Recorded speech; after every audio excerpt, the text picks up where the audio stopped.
انشاءاللہ آپ کی خدمت میں نماز کے واجبات یہ بیان کیے جائیں گے۔ اچھا، شرط اور فرض میں کیا فرق ہے یہ تو آپ کو بتایا گیا۔ واجبات کے حوالے سے کیا حکم ہے یہ بھی سماعت فرما لیجیے۔ شرط اور فرض کا حکم تو یہ ہے کہ اگر کوئی بھی شرط جانتے بوجھتے ہوئے یا انجانے میں چھوٹ جائے گی تو بندے کی نماز نہیں ہوگی۔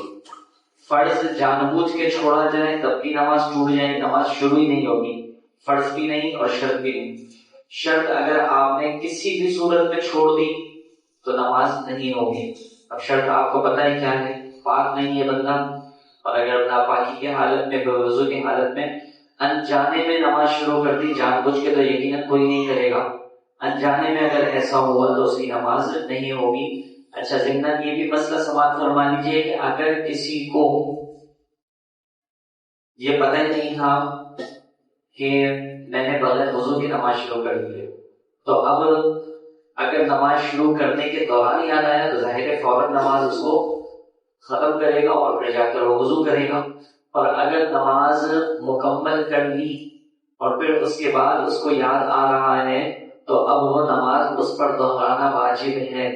ایسا نہیں ہوگا کہ وہ بولے چلو یار پڑھنی تو پڑھ لی، اب اگلی نماز کا انتظام کر دیں، تو ایسا نہیں ہے۔ تو کوئی بھی ایک شرط چاہے جان بوجھ کے چھوڑی جائے، چاہے غلطی سے، بھولے سے، انجانے میں چھوڑی جائے، ہر صورت میں نماز شروع ہی نہیں ہوگی۔ اور اگر کوئی فرض آپ نے یا کسی نے جان بوجھ کے چھوڑ دیا تب بھی نماز نہیں ہوگی، انجانے میں، بھولے سے، غلطی سے چھوڑ دیا تب بھی نماز نہیں ہوگی۔ تو فرض اور شرط تو کسی صورت میں اس میں کوئی چھوٹ نہیں ہے۔ ہاں، واجب جو ہے اس کا درجہ کیونکہ فرض کے بعد ہوتا ہے تو اس کے حکم میں بھی تھوڑی سی نرمی ہے۔ حکم میں نرمی کے اعتبار سے کیا مسئلہ ہے کہ اگر کسی نے نماز کا کوئی بھی واجب جان بوجھ کر چھوڑ دیا تو اس کی نماز نہیں ہوگی۔ سن رہے ہیں آپ؟ جان بوجھ کر اگر کوئی بھی واجب چھوڑ دیا تو نماز ٹوٹ جائے گی، اور اگر غلطی سے، بھولے سے کوئی واجب چھوٹ گیا تو نماز کے آخر میں سجدہ صاحب کر لیں گے تو نماز درست ہو جائے گی۔ تو یہ صورت ہے۔ اب جان بوجھ کے چھوڑنے سے نماز نہیں ہوگی، غلطی سے بھول گیا اگر کوئی تو اب نماز ہو جائے گی، یا پھر سجدہ صاحب کرنے کی وجہ سے، یا پھر واجب کو ادا کرنے میں کچھ تاخیر بھی ہوئی تب بھی جو ہے واجب کو ادا کرنے کے تاخیر ہونے کی وجہ سے لاسٹ میں سجدہ صاحب کر لیں گے تو نماز ہو جائے گی۔ تو یہ فرض میں اور واجب میں کچھ فرض ہے حکم کے اعتبار سے۔ فرض کسی بھی صورت میں نہیں چھوڑ سکتے، واجب غلطی سے، بھولے سے چھوٹ گیا تو نماز سجدہ صاحب کرنے کی صورت میں ہو جائے گی، جان بوجھ کے اگر چھوڑیں گے تو نماز نہیں ہوگی۔ تو واجبات سماعت فرما لیجیے۔ ویسے تو کئی واجبات ہیں لیکن میں آپ کی خدمت میں کوشش کروں گا کہ مختصر انداز میں جو اکیلے نماز پڑھنے والے کے حوالے سے ضروری ہے وہ سمجھا دوں میں آپ کو۔ نمبر 1، تکبیر تحریمہ۔ لفظ تکبیر تحریمہ میں لفظ اللہ اکبر کہنا، یہ اللہ اکبر کہہ کر نماز شروع کرنا یہ واجب ہے۔ فرضوں کی تیسری اور چوتھی رکعت کے علاوہ باقی تمام نمازوں کی ہر رکعت میں الحمد شریف پڑھنا یہ واجب ہے۔ سورہ فاتحہ پڑھنا فرض میں بھی واجب ہے، فرض کی پہلی اور دوسری رکعت میں سورہ فاتحہ پڑھنا واجب ہے۔ تیسری اور چوتھی رکعت میں، فرض کی تیسری اور چوتھی رکعت میں سورہ فاتحہ پڑھنا واجب نہیں ہے۔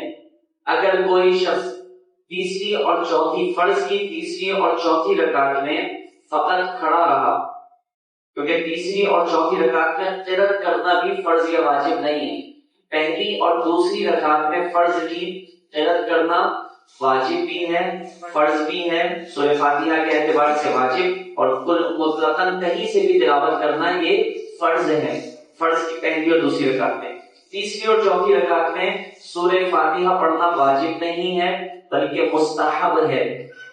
اگر کوئی پڑھ لے گا تو ٹھیک ہے، اگر کسی نے فرض کی تیسری اور چوتھی رکعت میں سورہ فاتحہ نہیں پڑھی اور صرف 3 مرتبہ سبحان اللہ سبحان اللہ سبحان اللہ، 3 مرتبہ سبحان اللہ کہنے کی مقدار اگر وہ فرض کی تیسری اور چوتھی رکعت میں رکا رہا تو اس کا قیام ہو جائے گا۔ قیام ہو جائے گا. یہاں اس بات کو سمجھنے بعض لوگ یہ سمجھ رہے ہوتے ہیں کہ بھئی ہم نے فرض کی تیسری رکعت میں سورہ فاتحہ نہیں پڑھی, یا پھر بعض لوگ یہ کہہ رہے تھے, شاید یہ سوال پوچھا بھی تھا, پتہ نہیں مجھے یاد نہیں ہے, کہ کسی نے پوچھا کہ تیسری اور چوتھی رکعت میں اگر سورہ فاتحہ کے ساتھ کوئی سورت ملا لی تو پھر اب سورہ فاتحہ پڑھنا جس طریقے سے مستحب ہے, اس طریقے سے سورہ فاتحہ کے ساتھ کوئی سورت ملانا بھی مستحب ہی کہلائے گا. اگر جان بوجھ کے پڑھی تب بھی نماز ہو جائے گی, اور بھولے سے پڑھی تب بھی اس کی نماز ہو جائے گی. تو فرض کی پہلی اور دوسری رکعت میں, سنت, وتر اور نوافل کی تمام رکعتوں میں سورہ فاتحہ پڑھنا بھی واجب ہے, سورہ فاتحہ کے ساتھ سورت ملانا بھی واجب ہے, ترتیب بھی واجب ہے. پہلے سورہ فاتحہ پڑھی جائے گی, اس کے بعد کوئی سورت ملائی جائے گی. اگر کسی نے ترتیب الٹ کر دی, بالفرض کوئی کسی خیالوں میں مبتلا تھا اور اس نے پہلے سورہ اخلاص پڑھ لی اور پھر اس کے بعد سورہ فاتحہ پڑھی, تو یہ ترتیب چینج ہو گئی, تو ایسی صورت میں اس کو آخر میں سجدہ سہو کرنا پڑے گا. تو یہ اسی طریقے سے قوما کرنا.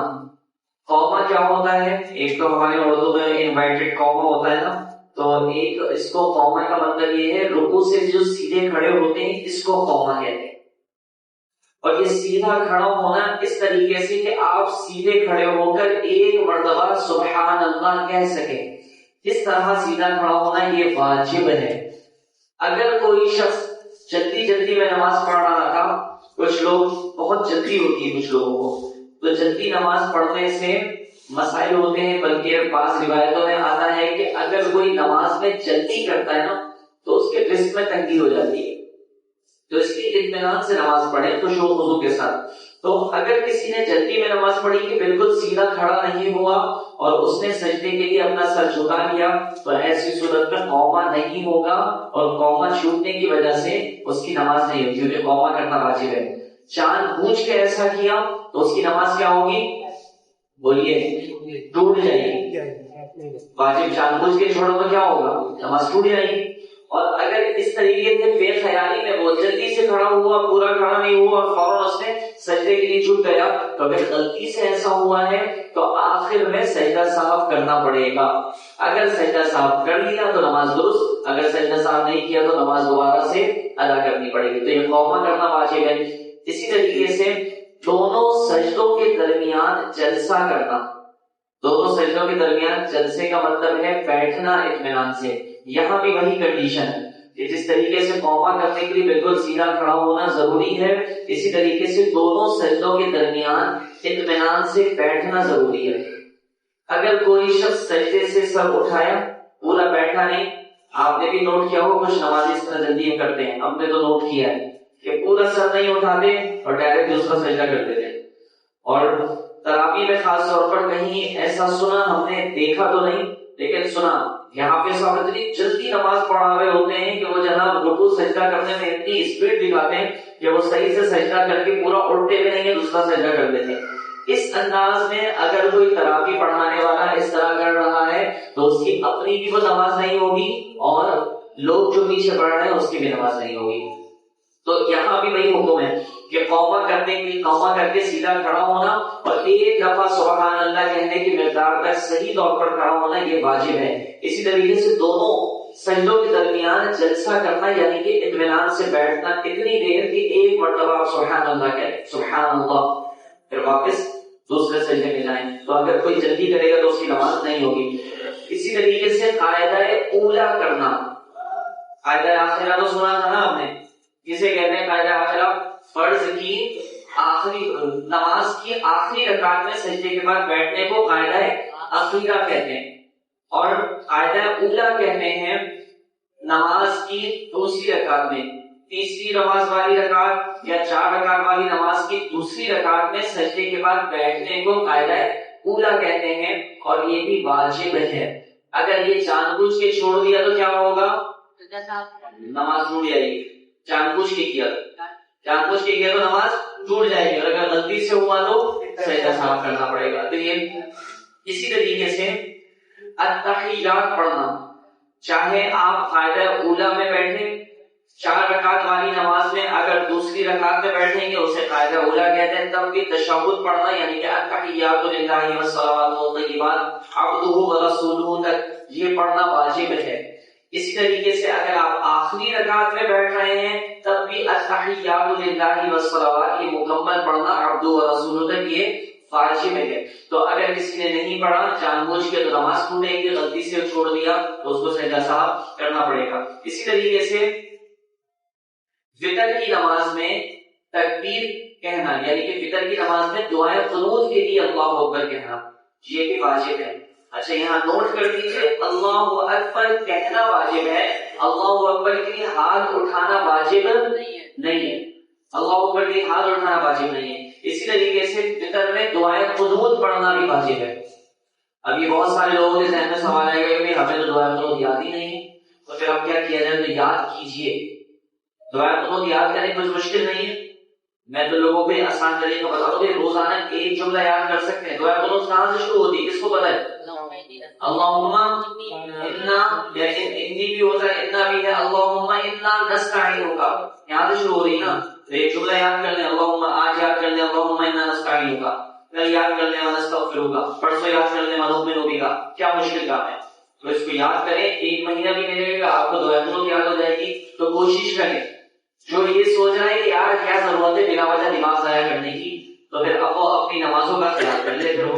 تو اگر جو دعائے قنوت یاد نہیں کرے گا اور پھر وہ ویسے ہی دوسری قرآنی آیتوں سے وہ کام چلا رہا ہے تو پھر ایسے میں دعائے قنوت یاد نہ کرنے کی وجہ سے گناہگار بھی ہوگا، کیونکہ واجب ہے دعائے قنوت پڑھنا۔ نماز کا ٹائم ہو گیا ہے، اب آپ کو دعائے قنوت یاد نہیں ہے تو کیا کیا جائے؟ تو پھر یہ حکم ہے کہ ٹھیک ہے بھائی اب کوئی بھی قرآنی آیت پڑھ لے، لیکن جب نماز ختم ہو گئی اب اگلی نماز وتر دعائے قنوت کس میں پڑھتے ہیں؟ وتر کب ہوتی ہے؟ فجر میں، عشاء میں ہوتی ہے نا۔ تو اب عشاء کتنے دن میں آتی ہے؟ روزانہ آتی ہے نا۔ کتنے گھنٹوں بعد؟ 24 گھنٹے بعد۔ تو 24 گھنٹے میں آرام سے دعائے قنوت یاد کر سکتے ہیں، ٹھیک ہے۔ تو کوئی یہ کہے کہ یار مجھے تو یاد ہی نہیں ہے، چلو آج یاد نہیں ہے نا کل تو یاد کر سکتے ہو، تو اس لیے اس کی طرف توجہ کریں۔ مسلمانوں کو اپنی عبادتوں میں سنجیدہ ہونا چاہیے۔ اب اگر اور کوئی کام ہو میں پھر وہی مثالیں دوں گا، تو لوگ وہی ہر وقت بنا دنیا کی مثالیں دیتے رہتے ہیں، تو ہم سمجھانے کی کوشش کرتے ہیں بھائی کہ جس طرح ہم دنیا میں اتنے فنکشن ہے نا اسی طریقے سے دین کے معاملے میں بھی ذمہ دار ہونا چاہیے۔ تو اب دعائے قنوت پڑھنا یہ واجب ہے، دعائے قنوت کے لیے اللہ اکبر کہنا بھی واجب ہے۔ لفظ سلام سے السلام علیکم، سلام سے نماز ختم کرنا یہ واجب ہے، علیکم کہنا یہ واجب نہیں بلکہ سنت ہے۔ السلام کہہ دیا آپ نے تو آپ کا واجب ادا ہو جائے گا، السلام علیکم ورحمۃ اللہ کہنا یہ سنت مبارکہ ہے، تو یہ واجبات ہیں نماز کے۔ اسی طریقے سے عید کی نماز میں زائد 6 تکبیریں کہنا یہ واجب ہے، چاہے وہ عید ہو چاہے بقرعید ہو۔ عید کی نماز میں اور بقرعید کی نماز میں کیا فرق ہے؟ کسی کو پتا ہے کیا فرق ہے؟ خطبے کا فرق ہے، اچھا اور کیا فرق ہے؟ عید کی نماز میں اور بقرعید کی نماز میں کوئی فرق نہیں ہے، ہاں خطبے کا ہو سکتا ہے، نماز کی بات کر رہا ہوں میں، تو نماز میں کوئی فرق نہیں سوائے یہ نیت کا فرق ہے۔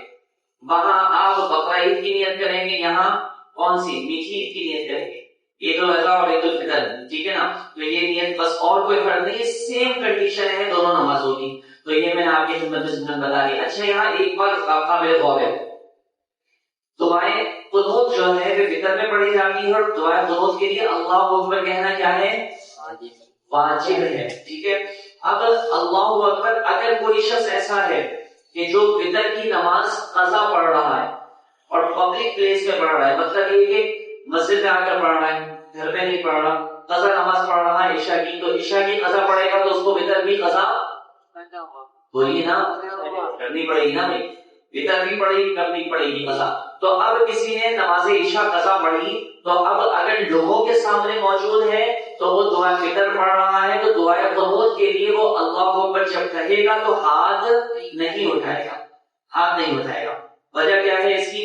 وجہ اس کی یہ ہے کہ اگر وہ ہاتھ اٹھائے گا، عصر کی نماز یا مغرب کی نماز کے بعد کوئی قضا پڑھ رہا تھا وتر، یا ظہر کی نماز کے بعد کوئی وتر پڑھ رہا تھا قضا، اب اگر اس نے ہاتھ اٹھایا تو دیکھنے والے کیا سمجھیں گے کہ یہ وتر پڑھ رہا ہے اور ابھی وتر کا وقت نہیں ہوا لہٰذا یہ قضا پڑھ رہا ہے۔ تو قضا کرنا کیا ہے؟ گناہ ہے. اور اب اس نے گناہ کا اظہار کر دیا تو لہٰذا گناہ کا اظہار کرنا بھی گناہ ہے. تو یہ سمجھیں. بس اوقات لوگ کہتے ہیں یار آج فجر کی نماز نکل گئی, آج فجر کی نماز قضا ہو گئی. تو اب یہ کہنا بھی گناہ ہے. پتہ ہے آپ کو, جب تک آپ نے نہیں کہا تھا تو اس گناہ کا آپ کو پتا تھا, لیکن آپ اپنے دوست سے کہہ دیا یار آج تیرے بھائی کی فجر نکل گئی. تو بھائی کیوں نکل گئی؟ پہلی بات تو نکلنی نہیں چاہیے, اور اگر نکل گئی تو ایک تو گناہ ہوا, دوسرا آپ نے اپنے بھائی کو کہہ کر اپنے گناہ کا اظہار بھی کر دیا, گواہ بنا دیا, لہٰذا گناہ کا اظہار بھی گناہ ہے. تو اس سے یہ بچنا چاہیے. تو یہ کچھ واجبات تھے میں نے آپ کی خدمت میں عرض کیے. اور آج کے سوالات کو آج کا سوال نوٹ کر دیجئے کہ قاعدہ عقیدہ کسے کہتے ہیں. ابھی میں نے گفتگو میں بتایا اور کل بھی بتا چکا ہوں میں. قاعدہ عقیدہ کسے کہتے ہیں؟ جواب یہ ہے, نماز کی آخری رکعت میں سجدے کے بعد بیٹھنے کو قاعدہ عقیدہ کہتے ہیں. نماز کی آخری رکعت میں سجدے کے بعد بیٹھنے کو قاعدہ عقیدہ کہتے ہیں. آج کا سوال ہو گیا, چلتے ہیں آپ لوگوں کے سوالات کی طرف. چلہ کاٹنا کیا ہے؟ چلہ تو ویسے 40 دن کو کہتے ہیں, اور اس میں کئی صورتیں ہیں. اب سوال کرنے والا ہے کس تعبیر سے سوال کیا مجھے نہیں پتا, لیکن میرے ذہن میں جواب میں آپ کو بتا دیتا ہوں. ایک تو چلہ یہ ہے کہ آپ کو کوئی وظیفہ پڑھنا ہے, اور کسی پیر صاحب نے, کسی عامل صاحب نے کہا کہ بھائی آپ یہ وظیفہ 40 دن تک پڑھیں, تو اس کا مطلب ہے کہ 40 دن کا وظیفہ مطلب چلہ کرنا ہے. تو ایک تو یہ ہو گیا, ٹھیک ہے, تو اسی کو ہی چلہ کہتے ہیں. دوسرے حوالے سے جو ہے, اور پھر میں نہیں کہہ رہا, تو ایک چلہ تو یہ, ٹھیک ہے. اور باقی جو ہے ہمارے یہاں لوگ, چلے میں آپ کو بتا دیتا ہوں, لوگ جو کہتے ہیں کہ بھائی وہ کچھ لوگ لے کر جاتے ہیں اس پہ تبلیغ پہ, تو اس میں کچھ 12 مہینے کے, کچھ 3 مہینے کے, اور کچھ 40 دن کی اس پہ جاتے ہیں. تو لہٰذا تبلیغ پر جانے کے بعد 40 دن کی تبلیغ پہ کوئی جا کر چلہ کہہ دیا جاتا ہے. تو ہمارے یہاں مسلمانوں کے درمیان خاص طور پر یہ چلہ اب استعمال نہیں ہوتا, بلکہ اس کو یوں کہا جاتا ہے کہ بھائی چلو 3 مہینے کے مدنی قافلے میں چلو, 3 دن کے مدنی قافلے میں چلو. تو یہ مدنی قافلے میں جانا اگر وہ 40 دن کا ہے تو اسے چلہ نہیں کہا جاتا ہے. لیکن اب ہمارے یہاں اصطلاح یہی ہے کہ اس چلے کو ہٹا کر ہم نے اس کا نام مدنی قافلہ کر دیا ہے, ٹھیک ہے نا. تو یہ صورت ہے. جی, ہدایت شرعی کسے کہتے ہیں؟ کیا ہدایت شرعی؟ ہدایت شرعی جو ہے, آپ اس میں شریعت نے ہمیں کچھ چیزیں عطا فرمائی ہیں کہ ہم اگر کوئی ایسا کام ہے جو ڈائریکٹلی کریں گے تو وہ جائز نہیں ہوگا. تو اب شریعت اسلام نے کچھ ہدایت شرعی علماء کے ذریعے عطا فرمایا ہے کہ بھائی ڈائریکٹلی اگر کرو گے تو وہ درست نہیں ہوگا, اس کو انڈائریکٹلی کر لو, مطلب کسی واسطے سے کر لو. مثال کے طور پر زکوٰۃ کی رقم مسجد میں ڈائریکٹ نہیں دی جا سکتی, پتہ ہے آپ کو مسئلہ بیان کیا ہے. تو اب کسی شخص کے پاس زکوٰۃ کی رقم ہے, مسجد میں ضرورت بھی ہے. اب ایک صاحب ہے بالفرض, ان کی 3 لاکھ روپے زکوٰۃ نکلتی ہے, زکوٰۃ 3 لاکھ روپے بن رہی ہے. اب جناب وہ چاہتا ہے کہ یار یہ رقم جو ہے میں مسجد میں دے دوں, مسجد میں ضرورت بھی ہے. اب ڈائریکٹ مسجد میں دے نہیں سکتا, اور کوئی اور ہے نہیں, مسجد میں ضرورت بھی ہے, اس کے پاس سمجھ لیجیے, سپوز کر لیں کہ اس کے پاس اس زکوٰۃ کے علاوہ اور کوئی رقم نہیں ہے دینے کے لیے, اور وہ مدد بھی کرنا چاہتا ہے. ایسی کنڈیشن ہوتی ہے. کسی کے پاس کچھ ایسا, ہمارے مثال کے طور پر اس کا پلاٹ پڑا ہوا ہے, بیچنے کے لیے اس نے پلاٹ رکھا ہوا ہے اور وہ کروڑوں روپے کا ہے. اب جب بیچنے کے لیے سے کروڑوں روپے کا پلاٹ ہے تو وہ مال تجارت ہو گیا نا. اب مال تجارت ہو گیا تو اس بندے پر کروڑوں روپے کا پلاٹ ہے تو اس پر لاکھوں روپے زکوٰۃ تو بنے گی. اب اس نے سوچا چلو یار لاکھوں روپے نکالتا ہوں, لیکن میرے پاس اور کچھ کیش اماؤنٹ نہیں ہے, زکوٰۃ کی رقم ہے, اب مسجد میں دینا چاہتا ہوں. تو اب مسجد میں دینے کے لیے کیا کرے؟ پھر اس کا ڈائریکٹ تو دے نہیں سکتا, کیونکہ زکوٰۃ ادا کرنے کے لیے, زکوٰۃ کے ادا ہونے کے لیے یہ ضروری ہے کہ آپ مستحق کو مالک بنائیں. لیکن مسجد میں آپ پیسے دیں گے, انتظامیہ کو دیں یا کسی کو بھی دیں, تو آپ تو پیسہ مالک کو نہیں بنا رہے ہوتے, بلکہ انتظامیہ کے لوگوں کو امین, امانت کے طور پر دے رہے ہوتے نا, امانت دار بنا رہے ہوتے ہیں. تو اب کیا کیا جائے؟ تو شریعت اسلام نے پھر یہ طریقہ عطا فرما دیا کہ ٹھیک ہے, آپ کسی بھی مستحق کو وہ رقم دیں, مالک بن جائے, اس سے بول دیں کہ بھائی ٹھیک ہے 3 لاکھ روپے ہیں اور اس میں سے جو ہے نا 10,000 20,000 جو بھی ہے تم رکھ لو، اور بقایا رقم ہم مسجد میں دینا چاہتے ہیں تو اپنے خوشنودی کے ساتھ یہ رقم مسجد میں دے دو. تو اس طریقے سے کیا ہوگا، اس غریب کا بھلا بھی ہو جائے گا، بندے کی زکات بھی ادا ہو جائے گی، اور مسجد میں وہ رقم بھی لگ جائے گی. تو یہ کچھ طریقہ ہوتا ہے جس کو شریعت کی اسلام میں ہیلہ شرعی کہا گیا ہے. اور بھی اس کی کئی مثالیں ہیں. تو یہ صورتیں جو میں نے آپ کی خدمت میں پیش کر دی. جی اگر کسی شخص نے ایک سلام پھیرا اور دوسرا سلام پھیرنے سے پہلے ہی وضو ٹوٹ گیا تو کیا کرنا ہوگا؟ جی بالکل، اس کو جو ہے نماز دوبارہ سے ادا کرنی پڑے گی، وہ واجب الادا ہوگی، کیونکہ دونوں طرف سلام پھیرنا یہ واجب ہے. ایک طرف کا سلام ادا ہو گیا، واجب ادا ہو گیا، دوسری طرف سلام پھیرنے سے پہلے وضو ٹوٹا تو نماز دوبارہ سے ادا کرنی پڑے گی. زلفیں رکھنا کہاں تک سنت ہے؟ آیا کچھ لوگوں کی زلفیں شاموں کو چھو رہی ہوتی ہیں، کیا یہ درست ہے؟ جی دیکھیے، زلفیں جو ہے وہ حضور علیہ السلام کی احادیث سے ہمیں پتہ چلتا ہے کہ آدھے کانوں تک حضور علیہ السلام کی زلفیں کی کنڈیشن تھی، اور بسا اوقات کان کی لو تک ہوتی تھی، بسا اوقات حضور علیہ السلام کی کان اور شانوں کے درمیان تک زلفیں ہوتی تھی، بسا اوقات حضور علیہ السلام کی زلفیں مبارک اتنی دراز ہو جاتی تھی کہ وہ کندھوں سے مس ہوتی تھی، ٹچ ہوتی تھی، کندھوں سے مس اور ٹچ ہوتی تھی. اور اس حد تک حضور علیہ السلام نے زلفیں رکھی ہیں. اس سے آگے اگر کسی کی زلفیں اتنی لمبی ہیں کہ وہ جناب وہ کور لگا رہی ہے، پیچھے سے دیکھنے والے کو پتہ نہیں چلے کہ جا رہی ہے، تو پھر ایسی صورت میں وہ درست نہیں. تو یہ ناجائز و حرام ہے. یہ کندھوں سے نیچے زلفیں رکھنا یہ ناجائز و حرام ہے. اور کچھ ہمارے یہاں پیر بابا ملنگ، میں ایک صاحب کو جانتا ہوں، ان کو میں نے سمجھایا بھی، وہ پیر صاحب بنے، نوجوان لڑکا ہے بالکل، اور پیر صاحب بنے ہیں، اور ہاتھ میں اتنی ساری انگوٹھیاں، اور جناب وہ یہاں تو اس کی کمر تک بال. میں صحیح بتا رہا ہوں، اس کو اگر پیچھے سے کوئی بندہ دیکھے نا تو نہیں سمجھ پائے گا. وہ چادر ڈالے ہوئے ہوتے ہیں ایسے مفلر ٹائپ کی، اور جاما ہوتا ہے، کوئی پیچھے سے دیکھے نا یقین جانیے آپ کہہ نہیں سکتے کہ یہ لڑکا جا رہا ہے یا لڑکی جا رہا ہے. تو یہ کنڈیشن ہے. تو اب ایسی صورت میں ہم نے سمجھایا تو وہ آگے سے کہہ رہا ہے کہ بھائی یہ طریقت کی باتیں تمہیں کیا پتا. تو یہ طریقت کی باتیں بھائی شریعت طریقت سے الگ نہیں ہے. تو لہٰذا جو لوگ یہ ذوق رکھتے ہیں نا کہ آپ لمبے لمبے بال رکھیں، تو آپ کو زینت کرنے کی اتنی ہی اجازت ہے جتنی شریعت نے عطا فرمائی ہے. اگر آپ اس طرح کی زیب و زینت اختیار کریں گے کہ جو عورتوں سے مماثلت کر رہی ہیں تو ناجائز و حرام ہے. اگر کوئی خاتون اس طرح کی زیب و زینت کر رہا ہے یا اس طرح کی کوئی بھی حرکات و سکنات کر رہی ہے خاتون، تو جو مردوں کی مماثلت ہے تو بھی ناجائز و حرام ہوگا. تو مردوں والی حرکتیں مردوں کو ہی کرنی چاہیے، عورتوں والی حرکتیں عورتوں کو ہی کرنی چاہیے. جیسے آج کل وہ چل رہا ہے بہت، خواتین نکلی ہوتی ہیں بائکوں پر، تو یہ شریعت اسلام نے پسند نہیں کہ یہ معیوب طریقہ یہ. تو اور پھر عورت کو ہر اس کام سے بچنا چاہیے کہ جس سے کوئی بھی نامحرم اس کی طرف متوجہ ہو.